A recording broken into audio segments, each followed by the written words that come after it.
Hey everyone, Damien here, Sleepy Reader 666.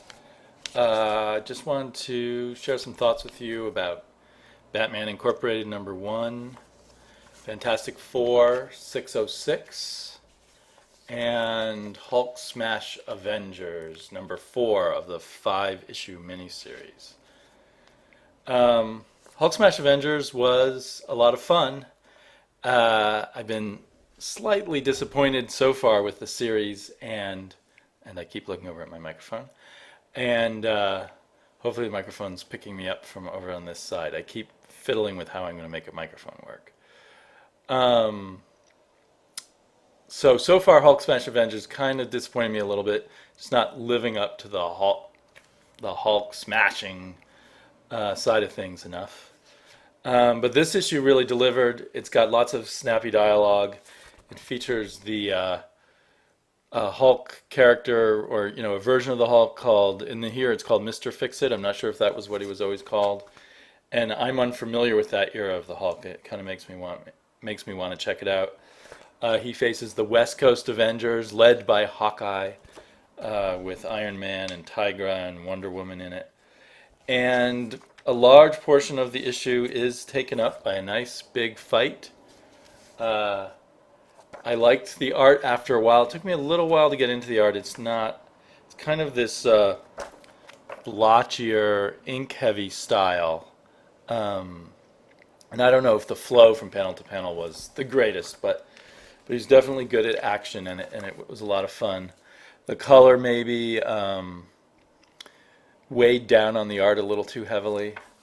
But overall, this was, if you're in the mood for some Hulk smashing the Avengers, this was a good one to go with. My computer started to try to fall asleep. Don't know why it does that while I'm recording. Doing these videos is making me more pissed at my computer than I used to be. So anyway, I enjoyed it. Makes me kind of look forward to the next issue, but each issue is completely different because it's a completely different team, artistic team, and a completely different era in Marvel continuity. So anyway, yeah, and that was written by Jim McCann, and I just picked up his Mind the Gap because other people recommended it, so I'm going to be reading that later today. So it'll be interesting to compare his superhero work to his image work. Then Fantastic Four 606 was a pretty satisfying one issue story. They're the Fantastic Four are on a mission into this strange environment, another world, another dimension, something we're not quite sure during most of the story. It spools back and forth through time in a very effective way. Jonathan Hickman, the writer, seems to be a master of pacing and moving stories in just the right way. So it's very pleasing, and I really like the art, and I really like the coloring here. I think the artist perhaps knew the colorist was good, or just trusts colorists, and left a lot of space for the colorist to work with. It might be, I kind of started to guess that maybe the art was just done with pencils and no ink, or perhaps it was drawn directly onto a computer, with one of those tablets they've got. But I really enjoyed the art. I really enjoyed the color. So it seems like with modern digital coloring you can get so many different possible effects, and sometimes it's hugely pleasing. And the artist was Ron Garney, and the colorist was Jason Keith. So they make a good team. It was kind of a little science fiction story with a little bit of a clever twist at the end. And there was no B story, there was no extra plot threads, there was nothing else going on but the one story, the mission that they were on and accomplishing it. There was just the minorest of byplay between the characters. And it made me think, and I don't know if this is true for a lot of Marvel now, probably not, but it made me think of the Silver Age, when when Marvel started to clobber DC, and DC had these beautiful little stories, often in a science fiction or fantasy mode, that had a little bit of clever touches and very little characterization, and very little connection, very little continuity or connection to other stories. And that's what this was like. So it was sort of ironic that the Fantastic Four, which I think of as the figureheads, the leading point of the original Marvel Revolution that gave us so much extra flavor in comics, in this beautifully done issue is sort of a beautiful, more adult, sophisticated example of those old Silver Age DC stories. Although probably an old DC story would have been 9 or 10 pages long. So this is enjoyable. If you miss this issue, you certainly don't miss anything important. And there's no great revelation at the end. It's fun enough. And then I really liked Batman Incorporated, and that was a big surprise for me for a couple of reasons.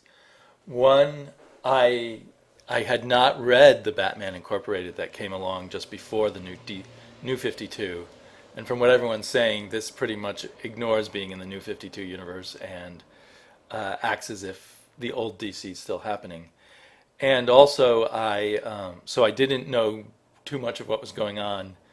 I'll just have to figure out the backstory as further issues come along. But I had read a lot of Grant Morrison's Batman and Robin, so I had a general feeling of sort of how Grant Morrison handles Batman and Robin together, although before it was Dick Grayson Batman, not Bruce Wayne. And another thing going against it is I think the whole idea of Robin and this little kid in the Batman world is so ridiculous, and it kind of tends to ruin Batman for me sometimes. And I've really disliked what Grant Morrison's done on Superman lately, so I figured Grant Morrison is spinning off and not doing his best work right now, or just being weird but not caring too much about things. But this issue was totally weird. Beautiful art by Chris Burnham. Had kind of a very, what I think of as a very European flavor. Artists, like the kind of art styles that I seem to see when I look at European graphic novels. Maybe especially from France or thereabouts. And very bloody because the opening scene takes place in an abattoir, a meat packing factory of some kind. But it was so cool. All the weird little Grant Morrison stuff just works really well. So I'm back in Grant Morrison's court, wanting to see what he does next. So I really like this issue, and it does sort of strike me that this is Grant Morrison. It's not Batman. It's not what I think of as Batman, because it's, I don't know. He's hardly a hero. He's just this creature.